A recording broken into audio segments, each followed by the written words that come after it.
Boa noite a todas as pessoas que estão aqui participando, né, desse evento. Quero, como de prática, começar agradecendo, né? Quero, portanto, tem aqui também minha lista de agradecimentos. Quero começar agradecendo a diretora, né, da Fundação Perseu Abramo, a senhora Ellen Coutinho, dizer que fiquei feliz quando recebi o convite por parte da Fundação. Quero também parabenizar pela própria realização desse evento, que está ligado a esse projeto Memórias da Luta Antirracista, de suma importância. Eu aqui ficar sabendo que vai haver um ciclo, né, de debate e discussão, né? Quero também agradecer a Vanessa, né, da Fundação, que viabilizou, agilizou, encaminhou de forma muito gentil toda a logística para que eu me fizesse presente aqui no evento. Obrigado, Vanessa. Quero também saudar as pessoas que estão também dividindo essa mesa aqui comigo. Quero começar agradecendo, né, a professora Fabiana, né, Fabiana que é amiga, colega, amiga de longa data. Satisfação, alegria revê-la mais uma vez, Fabi. Quero também cumprimentar ao Oswaldo Faustino, né, também alguém que eu já conheço de alguns anos. Mais uma mesa, nós estamos aqui dividindo, uma alegria, satisfação, Faustino. E também quero saudar aqui o Bruno, que eu estou tendo a satisfação de conhecer pessoalmente agora aqui na mesa, né? E quero também dizer que é um prazer conhecer a Unifesp, uma instituição cujo departamento de História em especial, né, reúne um grupo de historiadores que são colegas, alguns amigos, e que eu tenho um grande respeito e admiração. Quero também saudar esse trabalho que o Núcleo Negro da Unifesp vem realizando, de suma importância no atual contexto, né? E quero, enfim, agradecer a todas e todos que estão aqui, né, enfim, acompanhando essa atividade, né? Então, eu fui convidado para falar a respeito do centenário do Clóvis Moura e a respeito dos 50 anos, né, que o Kabengele Munanga, né, veio pela primeira vez ao Brasil, pisou no Brasil. Para mim é caro falar desses dois intelectuais, já vou justificar para vocês. É caro porque eu os conheci, né? Mantive amizade, no caso, com o Clóvis Moura e mantive amizade com o Kabengele Munanga. Me é caro porque eu assisti palestras do Clóvis Moura, né, e eu fui aluno do Kabengele Munanga na época do meu doutorado lá na USP. Me é caro porque o Clóvis Moura participou na minha banca examinadora de mestrado na USP. E o Kabengele Munanga participou da minha banca de doutorado na USP. Então, vejam vocês a minha relação que eu mantive com esses dois intelectuais. Eu frequentei a casa do Clóvis Moura na Pompeia, né? E eu tenho amizade com o Clóvis Moura, com o Kabengele Munanga até hoje, né? Atualmente ele está morando na Bahia, né? Que ele se aposentou da USP, enfim, está morando lá. Então, são dois intelectuais que eu tive, né, a alegria, privilégio e, enfim, de fazerem parte da minha formação. São intelectuais que me inspiraram, foram intelectuais, né, que de fato contribuíram imensamente para a minha formação intelectual. Então, eu já escrevi sobre esses dois intelectuais. Há 2 anos atrás foi publicado esse livro aqui, Negritudes, Diálogos com o Pensamento do Kabengele Munanga, né? Foi organizado por ex-orientandos do Kabengele Munanga. A proposta era só reunir os ex-orientandos dele, como a Nilma Gomes, o Alex Hattis e todos vários dos seus orientandos de pós. Eu não fui orientando do KB. E qual não foi minha surpresa quando eles resolveram me convidar para escrever sobre o KB. Então, um dos capítulos aqui desse livro é de minha autoria. E eu escrevi, obviamente, com muita honra, né, que titula-se Kabengele Munanga, Racismo e Antirracismo no Brasil. Eu já escrevi alguns textos sobre Clóvis Moura, né? Foi publicado um dossiê pela revista Lutas Sociais da PUC, e aí tem um artigo de minha autoria, né? Eu estou organizando um livro sobre o Clóvis Moura, que está para ser publicado entre julho e agosto. Né? Daqui a 2 meses, no máximo, segundo a editora, vai ser publicado esse livro que eu estou organizando junto com o Márcio Farias. Também tem texto meu. Vai ser publicado um livro que foi fruto de um concurso da Ampox, que titula-se Pensamento Social Negro. E tem um dos textos, né, premiados, foi de minha autoria, junto com um sociólogo amigo, o Fábio Nogueira, e nós estamos escrevendo sobre o Clóvis Moura. O título do nosso texto é Clóvis Moura, o intérprete no Brasil. Vai ser publicado um segundo livro sobre o Clóvis Moura, ainda desse ano, por um grupo da Unicamp. Né? Um grupo da Unicamp. E tem um texto meu sobre o Clóvis Moura também nesse livro, que vai ser publicado até o final do ano. Tudo isso para dizer para vocês que minha relação é, de fato, muito próxima com esses dois intelectuais. São intelectuais caros que, para até falar deles, eu fico aqui no esforço de o que eu vou falar sobre eles. Em termos do quê? Desse meu tempo aqui que eu tenho, que é limitado, obviamente, né, porque outras pessoas também vão falar. Então, como é que eu pensei? Eu pensei em dividir a minha preleção em 3 momentos. Um primeiro momento, eu vou falar sobre o Clóvis Moura, notas muito rápidas, vocês vão perceber. Eu vou falar de maneira acelerada porque eu quero respeitar o tempo. No segundo momento, eu vou falar sobre o Kabengele Munanga, né? E no terceiro momento, eu vou buscar apresentar algumas intersecções à luz desse subtema da mesa de hoje, que é democracia e antirracismo. Como pensar esses dois intelectuais que eu julgo que são de fundamentais importância para pensar a democracia e a luta contra o racismo no Brasil. Então, em linhas gerais, é isso que eu vou aqui buscar fazer. Clóvis Moura, ele vai nascer numa cidadezinha, Amarante, do Piauí, em 1925. Né? Por isso que nós estamos aqui nessa efeméride, que é a comemoração do centenário. E ele vai completar, precisamente, ainda esse mês, né? Centenário, data de nascimento dele. E ele vai falecer aqui em São Paulo em 2003, como já falei para vocês, ele morava ali na Pompeia, próximo, inclusive, o Sesc Pompeia, enfim. Na fase final da vida dele, eu frequentei a casa dele. E ele publicou muitos livros, e eu vou aqui dar destaque àqueles que eu julgo que vale a pena estar pautando aqui nessa atividade essa noite. O principal deles foi Rebeliões da Senzala, de 1959. Mas, rapidamente, notas biográficas do Clóvis Moura. Então, ele vai nascer em Piauí, mas já criança, toda a família vai migrar para Natal, né, capital do Rio Grande do Norte. E aí, depois, na adolescência, uma nova migração familiar por conta do trabalho do pai. E aí eles vão migrar para Salvador. Né? Fica pouco tempo em Salvador. E aí, depois, ele vai migrar para o sertão da Bahia Petrolina. E depois ele vai migrar, aí já não é mais com a família, é ele que resolve migrar, já jovem. Ele resolve migrar para São Paulo, já no final da década de 40. E aqui ele vai se radicar. E ele vai viver do jornalismo. Ele trabalhou em vários veículos, né, da imprensa, seja jornais, seja revistas, seja veículos da imprensa alternativa, seja dos jornalões. O ganha-pão dele vinha daí, do jornalismo. Ele era jornalista profissional. E ele era autodidata, então ele nunca concluiu, curso superior. Então, toda a formação dele se deu à base do autodidatismo.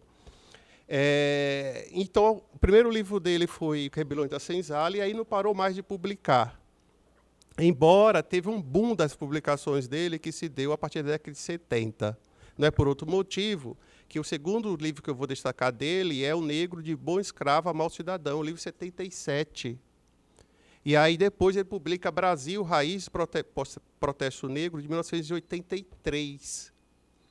E, na sequência, ele vai publicar As Injustiças de Clio, o Negro da Historiografia Brasileira, de 1990. E já na fase madura, já com a fase inclusive avançada da vida dele, ele vai publicar Dialética Radical do Brasil Negro, que é de 1994. Aqui é apenas uma amostra, não são todos os livros e tampouco todos os escritos do Clóvis Moura, porque ele era o que eu defino, ele era um polígrafo.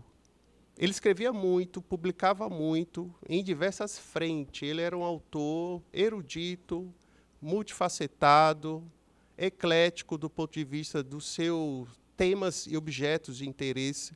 Então, escreveu, enfim, uma faceta pouco ainda pesquisada do Clóvis Moura é a faceta jornalista. As pessoas, inclusive, algumas nem sabem. Ele escreveu muito na imprensa e ele era, entre outras coisas, ele chegou a ser crítico de cultura, de arte, de cinema, de literatura. Ele escrevia poema, ele publicou livros, é uma coisa que ele gostava de fazer, crítica literária. Ele escreveu sobre, enfim, aí se notabilizou, escrevendo sobre história, sociologia, antropologia, pensamento social brasileiro e marxismo. Então, ele se destacou do ponto de vista da produção historiográfica quando ele publicou Rebeliões da Senzala, em 59. Foi aí que ele entrou em cena no pensamento social brasileiro, foi aí que o nome dele se escreveu na historiografia brasileira, em especial na historiografia da população negra, na época que se resumia ao período da escravidão. Qual a novidade trazida por Clóvis Moura? Clóvis Moura, é importante dizer, ele não tinha ligação com a Escola Paulista de Sociologia, como algumas pessoas imaginam, em especial com um grupo ligado à USP, capitaneado por Florestan Fernandes e seu grupo, né? Fernando Henrique Cardoso, Ottaviani, Emília Vivaldi da Costa, enfim. Ele não tinha ligação com o grupo uspiano. E ele também não tinha ligação com o grupo da Unicamp, que vai surgir mais depois, né? Já que vai inovar a historiografia sobre a escravidão a partir de estudos que hoje são reconhecidos como marcos, estudos que foram realizados e publicados por, entre outros, Cid Chalub, Célia Maria Marinho de Azevedo, Silva Lara. Então, foram obras importantes para ajudar a inovar a historiografia da escravidão. Então, como localizar Clóvis Moura? No texto que eu publiquei, eu escrevo que o Clóvis Moura está num entre-lugar. Ele não tem ligação com esses grupos da historiografia sobre a escravidão. Ele propõe algo original, propõe algo novo, e ele não tem vínculo, portanto, com esses grupos do estabelecimento acadêmico, né? Pelo contrário, ele não está na academia, ele não faz carreira acadêmica, eu disse para vocês. Ele pagou um preço por isso, por não ter feito carreira acadêmica, por não estar inserido em redes acadêmicas, né? Isso, de certo, contribuiu para que a sua obra, por um longo período, tenha sido escanteada, tenha ficado nesse entre-lugar, né? Em termos de o não devido reconhecimento. Então, ele, quando escreve Rebeliões da Senzala, ele vai se contrapor às ideias de Gilberto Freire, em especial, ele vai denunciar o mito da democracia racial, ele vai enfatizar muito a resistência escrava e ele vai apostar todas as fichas na agência dos escravizados. Isso é muito importante no pensamento do Clóvis Moura. A gente está falando de 1954. Ele, na época, era membro orgânico do Partido Comunista. A obra dele gerou estranhamento, não só por parte da, eu diria assim, a ala mais freiriana, mas também gerou estranhamento por parte dos próprios companheiros do Partido Comunista. Entre outros, Caio Prado Júnior. Ele, quando veio para São Paulo, ele participou dentro do Partido Comunista do grupo do Caio Prado Júnior. E o Caio Prado Júnior não viu com bons olhos Rebeliões da Senzala por ocasião do seu lançamento no mercado editorial. Já Clóvis Moura está se distanciando como Caio Prado Júnior pensava a escravidão. Ou seja, ele era marxista, Clóvis Moura, mas ele não rezava na cartilha dogmática do partido. Ele era um marxista heterodoxo. Ele é o que nós hoje estamos chamando, esse texto vai ser publicado, como eu disse para vocês, em parceria com o Fábio Nogueira, professor da UNEB, nesse livro intitulado Pensamento Social Negro, a gente crava, Clóvis Moura, ele foi um dos pioneiros em termos de produzir o que nós estamos chamando hoje de um marxismo negro. Portanto, ele era um marxista, mas não era um marxista ortodoxo. Ele era um marxista que buscou traduzir, né, essa ferramenta analítica à luz da experiência negra no Brasil. Tá? Muito importante frisar isso. Então, resumindo, o que é que o Clóvis Moura, em vários seus livros, ele propõe? Ele perseguiu, em termos de seus escritos, essa denúncia do mito da democracia racial, investiu na agência dos escravizados, não pensou o racismo como uma herança direta da escravidão, como pensava a Escola Paulista de Sociologia, em especial o Florestan Fernandes, né, no seu livro A Integração Negra e Sociedade de Classe. Clóvis Moura investiu no que a gente chama hoje de um associativismo negro, investiu em termos de pesquisa, levantamento de fontes, sistematização de pensar esse associativismo negro no período pós-abolição. Denunciou em suas obras, em uma especial pouco conhecida, por sinal, as injustiças de Clio, o negro na historiografia brasileira. Ele vai denunciar o eurocentrismo e o apagamento da presença negra na historiografia brasileira. E ele vai propor algo que eu acho muito realmente inovador, que foi uma agenda de temas ligada ao pós-abolição.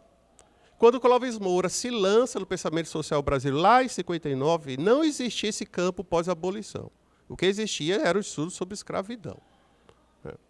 Então, esse campo do pós-abolição só vai existir a partir da minha geração. Isso é importante falar. Então, inclusive, quando eu comecei a escrever e utilizava o termo pós-abolição, extremamente era geral. Algumas pessoas perguntavam o que é pós-abolição, porque não havia esse campo. Hoje, esse campo já está consolidado, portanto, é bem dizer. Mas, quando o Clóvis Moura estava publicando, na década de 80, década de 90, temas ligados a intelectuais negros, tema ligado a livrarias negras, tema ligado à arte negra, se referindo a esse período histórico pós-escravista, era uma grande novidade. Incrivelmente, só agora a obra dele está sendo reconhecida do ponto de vista de ter sido essa uma das obras pioneiras, precursoras a pensar o pós-abolição. Infelizmente, Clóvis Moura ficou conhecido muito ligado a rebeliões da Senzala. Eu costumo dizer, de uma vez por todas, a gente conhecer Clóvis Moura para além de rebeliões da Senzala, para além da escravidão. Ele escreveu várias coisas interessantes sobre o período do pós-abolição. Então, eu quero dizer que, para além da rebelião de Senzala, Clóvis Moura se distinguiu por também investir em temas que, a posteriori, foram reconhecidos como inovadores. Foi um dos pioneiros em investir no que a gente vem chamando, não tem presente isso, gente, numa tradição radical negra, ou, como outros preferem utilizar, no marxismo negro. Foi o que eu venho chamando de um intérprete do Brasil. E aí eu vou retomar isso no final. Parte 2 aqui da minha pré-eleição. Kabengele Munanga, antropólogo, nascido no Congo, antigo Zaire, em 1940, que fez carreira como professor da USP até a aposentadoria. Ele chega no Brasil em 75, por isso que a gente está aqui comemorando os 50 anos que ele pisou no Brasil. A princípio, ele não fica no Brasil. Ele conclui o doutorado dele e volta, em 77, e volta para o Congo. Até que, em 80, ele tornou-se professor, através de um convite, inclusive, da Universidade Federal do Rio Grande do Norte. Mas ele ficou pouco lá, ficou cerca de 1 ano, e aí ele prestou concurso para a USP, a partir de 81, e fez carreira até, como já disse, se aposentar, e fez uma carreira brilhante do ponto de vista acadêmico, foi vice-diretor do Museu de Arte Contemporânea, diretor do Museu de Arqueologia e Etnologia, do Centro de Estudos Africanos, enfim, E como professor aposentado, ele foi professor visitante da Universidade Federal do Recôncavo da Bahia, né? Agora ele está morando na Bahia. Das suas obras, que também ele já publicou bastante, eu estou aqui selecionando 3 rapidamente para comentar com vocês. A primeira delas é Negritude, Usos e Sentidos, que é de 88, Centenário da Abolição. É um livro pequeno, da coleção Princípio, da editora Ática, mas é um que tem de pequeno, tem de interessante. Então, é um texto que eu julgo, né, que é a referência para pensar como se deu, enfim, a criação do movimento da negritude francófona, né? Esse movimento que se destacou nomes como Aimé Césaire, Leopoldo Sangot, e que propunha, né, pela primeira vez na Europa, particularmente, né, um movimento de afirmação de uma alma negra, de uma identidade negra positivada. E o Cabet, nesse livro, faz algo que é muito interessante, que é mostrar como esse movimento da negritude francesa ele era polifônico e polissêmico. E como a recepção dessas ideias, como a apropriação dessas ideias também se deram de diversas maneiras. É um livro interessantíssimo, gente. Ele vai e publica, em 1999, uma obra que eu considero clássica, intitulada Rediscutindo a Mestiçagem no Brasil, Identidade Nacional versus Identidade Negra, né? Ainda vou comentar sobre essa obra, por conta das ideias que ele defende sobre a mestiçagem, que destoa completamente dessa narrativa da partitude do tempo presente. Ele destoa completamente. Tá? E, finalmente, outro livro dele, gente, é Estratégias de Políticas Combate à Discriminação Racial, que é um livro de 96, né? Um livro que eu também acho interessante.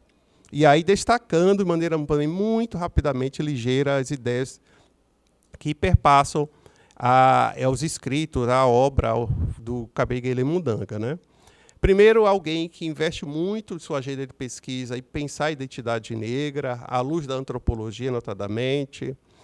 É alguém que investiu muito em buscar compreender como se dá as características do racismo brasileiro, a sua morfologia, a sua dinâmica, né, sua natureza, tipologia.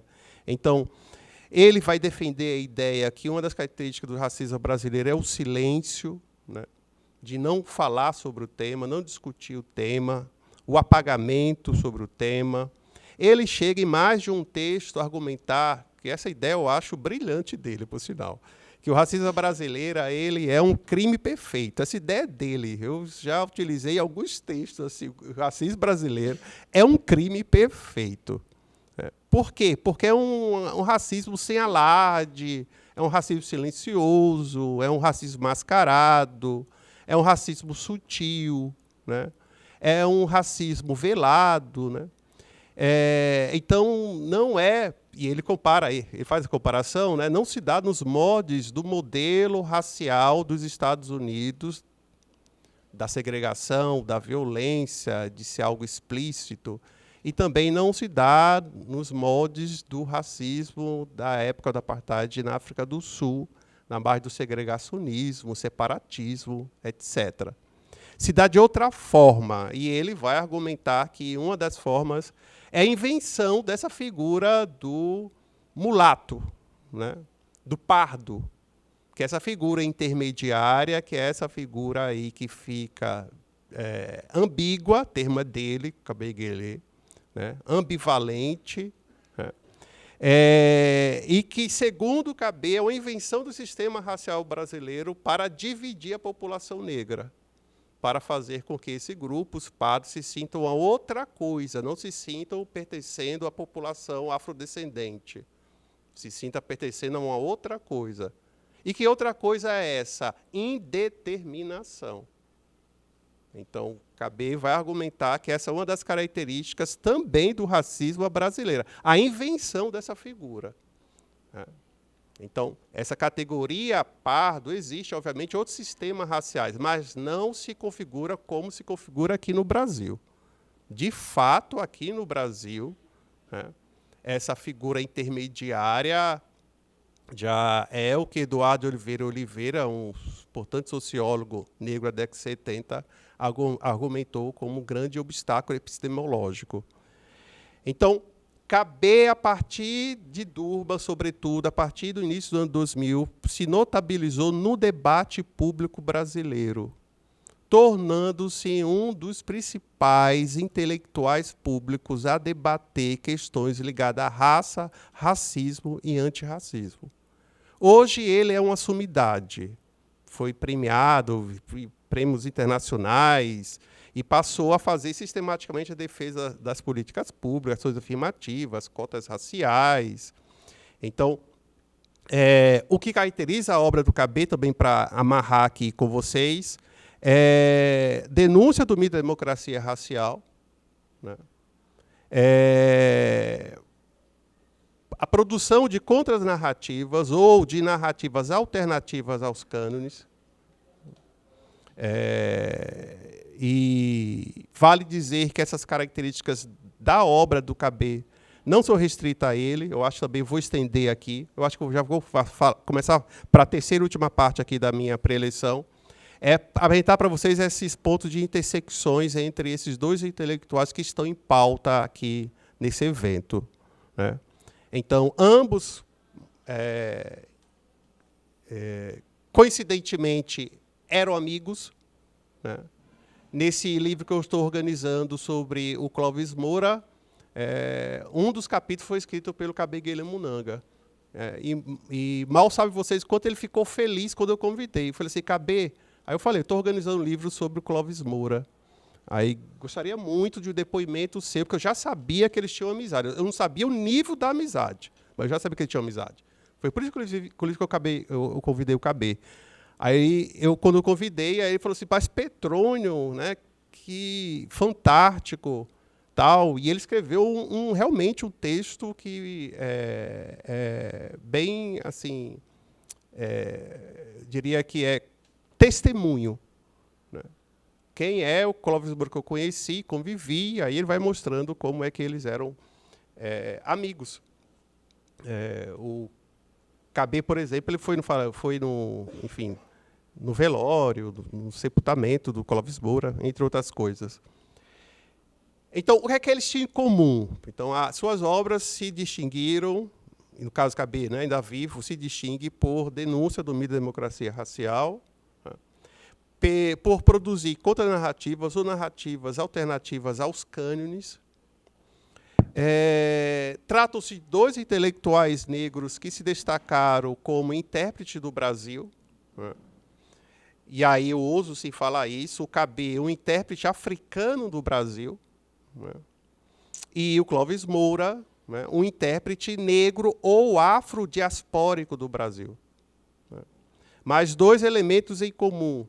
Moura formulou um projeto da Revolução Brasileira, eu não vou ter tempo de desenvolver, se por acaso alguém, enfim, no momento do debate, quiser retomar o assunto, a gente retoma, basta por hora dizer isso. Clóvis Moura, em termos de seu projeto intelectual, ele pensou na Revolução Brasileira, e Cabet formulou um projeto de um Brasil multicultural, formulou e formula até hoje, né, que ele está ainda produzindo. Em comum, defender um Brasil mais plural, inclusivo, igualitário e democrático. Para ambos, para construir esse Brasil mais democrático, mais igualitário, mais justo, havia e há necessidade de uma radicalização da democracia brasileira. Então, para que isso aconteça, eu encerro dizendo que a última coisa em comum que intersecciona na obra desses duas grandes referências no campo das ideias do pensamento brasileiro, do pensamento social brasileiro. Para superar o racismo, há necessidade de praxis. Então, toda a vida de Clóvis Moura foi pensar questões teóricas conjugadas à ação política. Não foi por outro motivo que ele, durante décadas, foi militante do Partido Comunista. Depois ele vai romper com o Partido Comunista e ele vai se aproximar, não se torna-se orgânico, mas ele vai se aproximar até a morte do PCdoB.